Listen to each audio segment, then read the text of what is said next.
Welcome to Defining Dad Bod, where we work to untangle the messy knots of the health and fitness industry as if your children's lives depended on it. Because they do. This is where we decide to make our bodies stand for something bigger than ourselves. This is where we find practical wisdom to live by, one powerful conversation at a time. May the words spoken here inspire you to keep moving forward no matter where you are.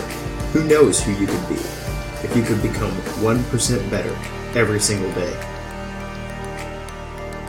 We can do the show thanks to the support of listeners just like you. For more information how you can become part of the inner circle, go to findingdadbod.com/inner circle. What's up, guys? This is Alex Van Houten with Defining Dad Bod. I hope you had a very, very Merry Christmas. Today is an awesome show. We're going to be talking about short-term body composition change versus long-term body composition change. And that is, in layman's terms, if you want to lose some fat in 2020, then you're going to want to listen to this episode and understand a little bit better how to make that fat loss last for the long term and how to make decisions when you have short-term base goals, like a trip coming up or a family reunion that you want to look great for. As this is the last show that we'll publish in 2019, I wanted to share a story with you that I hope you'll find meaningful, and for at least me and my house, sets the tone for my mindset this coming year. Recently, I walked into the locker room of our local gym just after finishing a hard back workout, and I went to grab my wallet and keys from the locker. There was an older gentleman in the locker beside me who had spread his things out in front of both of our lockers. That's like a universal locker room rule, by the way. I don't know if you knew that or not, but if there's 500 lockers in a locker room, and there's only 2 guys in the locker room, I think it's one of the undying laws of quantum mechanics that those lockers will either be beside or on top of each other. Not sure how it happens, but it's true. Ask anybody who goes to the gym regularly. Anyway, he had his stuff in front of us, and I said, "Hey, sorry, brother, I'm right here beside you." And politely, he shifted his things to the side. As I was opening my locker and grabbing my things, he said to me out of the blue, "Would you think me an optimist if I told you I was going to comb my hair today?" Did I hear him right? What a weird thing to say to somebody. I glanced around my locker door at him and noticed he had all of 30 white hairs on the top of his balding head, and he was grinning at me slightly. He was joking, obviously, making some cordial small talk that in my opinion makes the gym a more pleasant place to be, and I'm glad for people like that. In fact, I try my best to slow down and be like that half the time. But this particular workout had been a pretty introspective workout. I listened to a podcast and I was working through a problem in my head that I was trying to finish. And so maybe I was feeling particularly thoughtful. But all that said, I'm not really sure where my response came from. I chuckled, grabbed my keys, and shut my door. And then I looked at him and said, "You know, it's been my experience that the faith is in the doing, not always in the result." His face changed suddenly from a joking grin to a thankful, thoughtful seriousness. And he looked me right back in the eyes and said, "Amen to that, man." In some ways, the last month of this year has been just that for me. Any parents with multiple children can relate. We've spent the last month passing around whatever crud was going around, while our 10-month-old was conveniently teething the whole time. And he's not exactly a roll-with-the-punches kind of kid. In fact, I'm a little ashamed to say that I've threatened to sell him to the gypsies several times in the past 30 days. And that trying season culminated in a Christmas where within the first hour of waking up, we had 2 poopy diaper blowouts while trying to unwrap presents, and our 4-year-old ran in the bathroom to throw up his grape juice. Nope, it wasn't food poisoning. The Van Houten household got neurovirus over Christmas, aka a stomach bug. To top it all off, my birthday's on Christmas, and while I've spent quite a few of my last 30 years getting used to Jesus stealing some of my thunder, which is fine, having a house full of stomach buggy kids and wife to take care of on Christmas and birthday brings that lesson to a whole new level. We still managed to get some good pictures, though, and after an eventful morning, everybody went down for a nap. And when I made sure everything was situated, I kept my birthday tradition, which is to go for a run on my birthday. Given the previous 48 hours, and the condition of my household, it's an understatement to say that I didn't really feel like it. But the faith is in the doing, and so I went for a run anyway. There wasn't any fanfare, the stomach bug wasn't gone when I got home, and it wasn't like I was trying to pre-earn my birthday cake either. But that's how health and fitness pursuits are sometimes. You could think of them as an act of defiance. Doggone it, everything's standing in my way, but I'm not going to let it keep me down. Or you can think of it as an act of hope. I know things will get better. I know this will pay off in the future. I'm looking forward to seeing the results of my hard work. Sometimes for me, as a business owner, with young kids, and wrestling hard sometimes with my own health issues, eating well, going for a run, hitting the gym, feels like an act of faith. Like resolving to comb your hair when you only have 30 of them on your head. What I'm focusing on, and what I hope for you this year, is that you feel motivated to do the hard work, and that you see the fruits of your labor, if not immediately, in the relatively near future. But on those days that you just don't feel like doing it, when nobody would blame you, when your responsibilities weigh hard on you, or maybe you can't see the hard work paying off, I hope you'll find the faith in doing it anyway. Sometimes your results are in the actions themselves. Happy New Year. I hope it's your best one yet.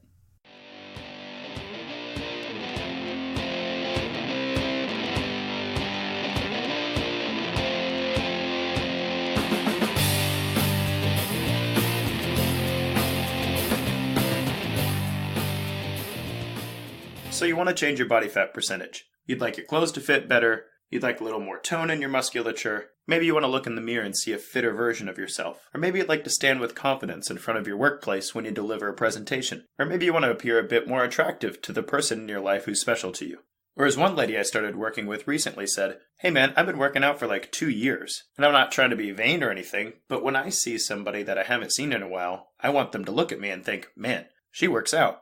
In the health and fitness industry, this is what we call body composition change. Basically, you'd like to have less fat and either maintain or increase your lean body mass or muscle tissue.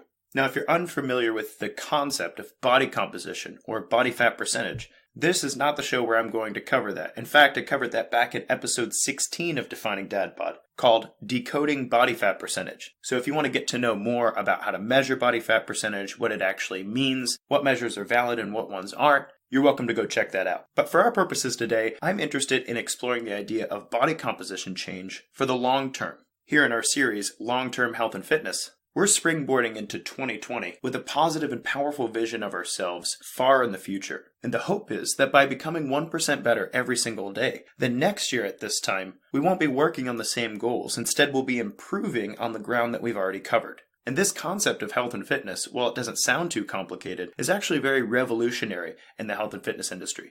In part 1, we talked about the motivations and the vision for how you create a goal that's long-term like that. And we also talked about why that's very countercultural in the health and fitness world of 8 and 12-week programs. Similarly, in part 2, we talked about how to make our training phases work with the seasons in our life. And we tried to navigate some considerations there. But here in part 3, I want to hone in on one very specific type of goal, and that is the body composition goal. Whether we like it or not, this is one of the main things that gets people involved in trying to exercise and eat well. And much of the confusion that arises in what you should be eating, how you should be eating it, what lifestyle habits matter the most right now, and perhaps how you should be exercising, has a lot to do with whether or not your body composition goal is a long-term goal or a short-term goal. Let me explain the difference, and then we'll talk about how those differences manifest in the approach you should take in trying to achieve these goals. Long-term body composition change sounds like this.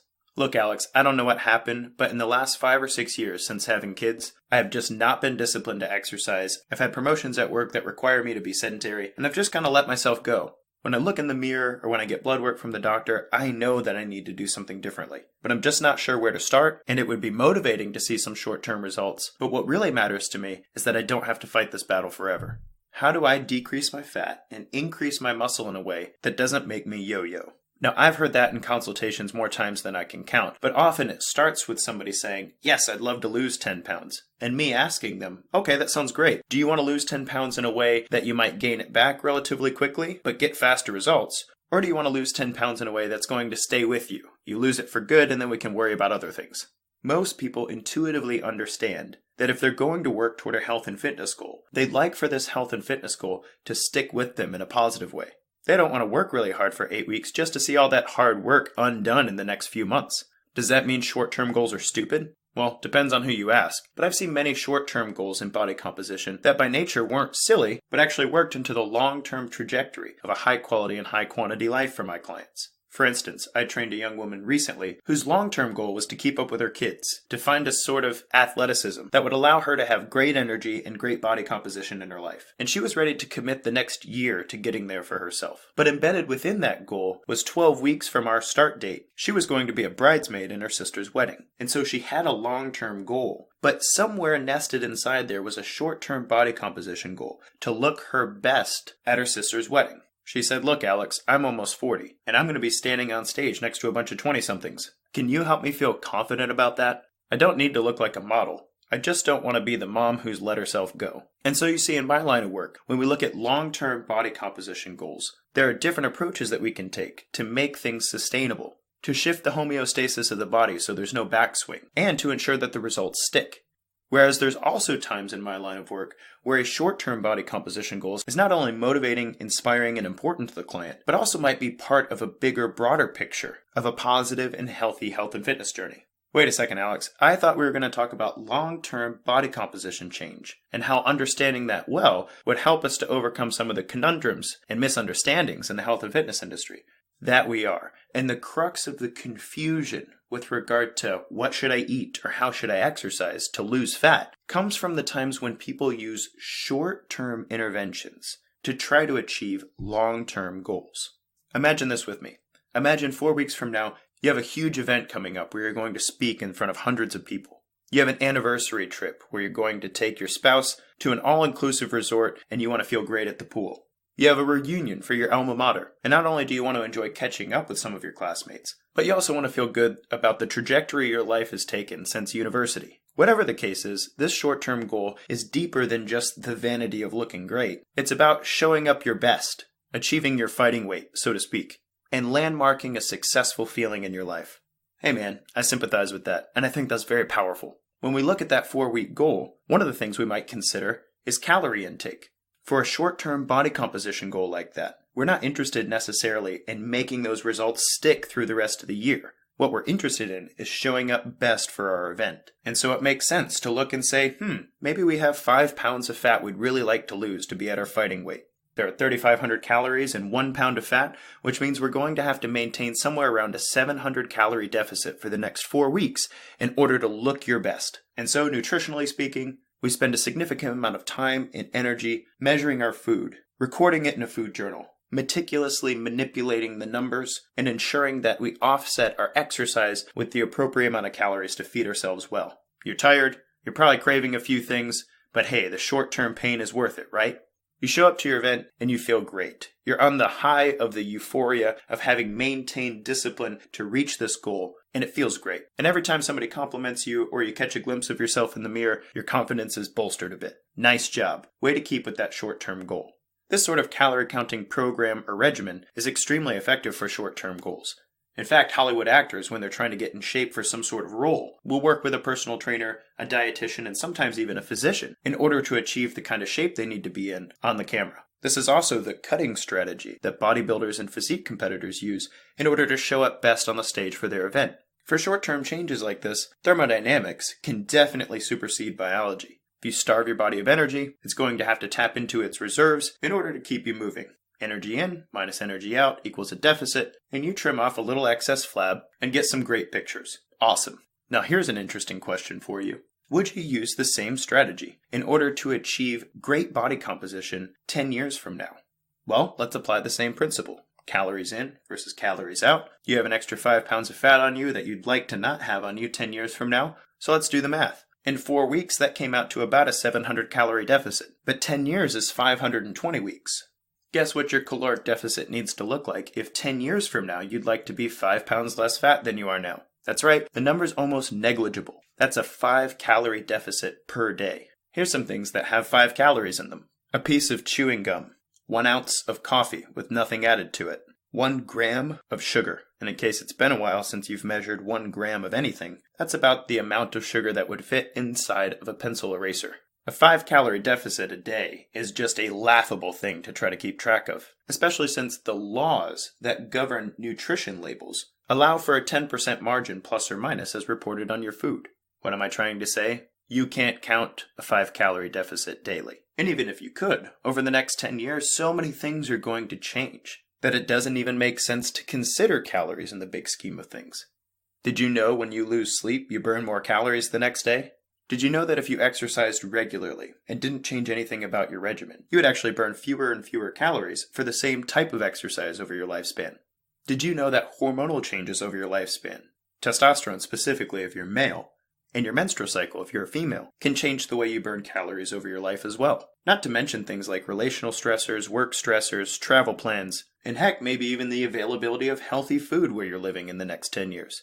So many factors to consider. In fact, so many factors that if you do have a long-term body composition goal, like losing 50 pounds and keeping it off for the rest of your life, then counting calories to do so seems like a very absurd strategy if there are other factors in our life and other behavioral changes that could be made in order to influence our long-term goal.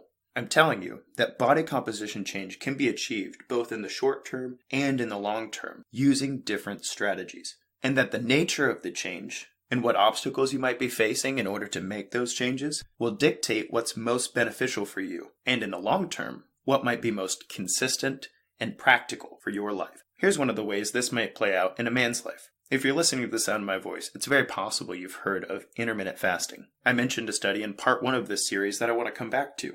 In the study, they found that 34 resistance-trained males in a randomized controlled trial saw greater fat loss with an 18-hour fast followed by a 6-hour feeding window. Over the period of 8 weeks, regardless of caloric intake, lean body mass was maintained, and they lost more fat than the control group who didn't observe a fasting window and an eating window. The difference was statistically significant, which means that it's likely that the fasting caused them to lose more fat than the group who didn't fast. The way the fitness industry looks right now, somebody could write a quick blog article, intermittent fasting increases fat loss over 8 weeks, and they could say, look at this study, people lost more fat when they fasted for 8 weeks while maintaining the lean body mass, and so there are no long-term negative effects of intermittent fasting if you want to lose some fat. But if you read the study in full, the other statistically significant thing they lost was testosterone. The fasting group lost more fat, that's for sure, but they also saw a significant decrease in their testosterone. So what happens to a young man after 8 weeks of fasting and resistance training who's lost a significant amount of fat but has also lost testosterone? Well, we don't know. The study ended at 8 weeks. It's very possible that the loss of testosterone over that 8-week period could influence factors long term that dictated whether or not that fat loss was sustainable or not. I know for many of the men that I work with who have young children in the house, the biological factors that drop your testosterone after a new child's brought into the home, the work and stress demands of trying to get enough sleep while juggling your household, and often the inability to engage in heavy weightlifting as needed to boost testosterone. The fact is, most dads are already wrestling with low testosterone. The idea that we should implement some sort of intermittent fasting regimen over an 8-week period to lose more fat might sound tempting if you don't know that the side effect might be to further depress your struggling testosterone levels. This shows up in consultations that I have where a man's been intermittent fasting for periods of 2, 3, 4, even 5 months and reporting feeling tired and depressed all the time. Usually the catalyst to reach out to me is that they've been to their doctor recently and they got their blood work back. And as a 40-year-old man, they have the same testosterone as a 65-year-old man and they get a little wigged out. This is a very robust example of a short-term strategy for fat loss being wrongly implemented in the long term without the proper consideration of biological sustainability. Now, pointing out this problem doesn't make it any easier for you to decide what it is that you should be doing in 2020 to reach your long-term goals. I get that. But I hope it gives you a wiser perspective on what you decide to engage in with your body in 2020. Ask yourself, is my goal here short-term change for a particular event that's important to me? Or am I hoping to sustain these things long-term? And then be really real with yourself about whether or not there's value in this intervention for the long term. This is true of exercise programs, this is true of nutrition interventions, and this is especially true in lifestyle habits. This is especially important since many of the things that are going to be advertised to you this year about health and fitness are going to center around short-term interventions. The Instagram model you follow, or the supplement company who's sending something your way because one time you searched multivitamin on Amazon, is likely going to be chock full of images that, one, are probably photoshopped, and two, were achieved through short-term body composition change. And you, wanting long-term health and fitness change for yourself, are going to be faced with the question, should I do that workout program to look like that person? Should I take that supplement to hopefully get great results in the next 4 weeks? Or are you going to see it for what it really is? A short-term strategy that will be really helpful for you if you have 2 weeks to get ready for Cozumel, but not something you should expect to sustain. The 90-day challenges, the Whole 30s, The Biggest Loser-esque events are definitely motivating, but I would encourage you this year to be very mindful of whether or not those short-term goals fit into your long-term plan. And only you can answer that for yourself. Sometimes they're valuable, and sometimes they set you back further than if you hadn't participated at all. So what then, Alex? If I'm not counting calories and intermittent fasting to drop as much fat as possible in January and February, then what the heck should I be aiming for myself for long-term change? I'm really glad you asked. I've covered a lot of interventions on this show that are geared toward long-term change. Let's face it, most of us parents don't have the time or energy to put into 4 weeks of hardcore stuff that's not going to stick with us. So I invite you to join the Inner Circle at definingdadbod.com/innercircle and drop your questions. It's likely you're not the only one who has those questions, and it's also likely in our 85 hours of content, we've probably covered the answer. But the other thing you can do is stay tuned for next week, because next week we're going to continue this conversation for long-term change by talking about epigenetic change. That is, the turning on of genetic factors in your own DNA that unlock a different version of you over time. And in that episode, we'll be talking about things like insulin sensitivity, muscle strength and size potentials, mitochondrial density, capillary density, and other things that go beyond simple short-term interventions and instead leverage nutrition and exercise science to trigger powerful long-term changes in you. I'm looking forward to that conversation, and I hope you find it valuable when we get there. Until then, though, a quick recap. If you're looking to change your body composition, to look a little better, to get your clothes to fit better, to see some better tone and musculature, to trim up your midsection, ask yourself about whether or not this is a short-term body composition goal or a long-term body composition goal. If it's short-term, great. Use short-term interventions. But don't try to make short-term interventions a long-term strategy. Not only is that psychologically unsustainable for you and maybe even emotionally draining, but long-term biological change does not respond to short-term interventions. And I'd hate for you to have to learn that in 2020 the hard way. This has been Alex Van Houten with Defining Dad Bod. Until next time, guys, kick butt, take names. The free practical advice and conversations here remain unbought and unbiased thanks to the support of listeners just like you. For more information on how you can become a part of the inner circle of Defining Dad Bod, go to definingdadbod.com/innercircle.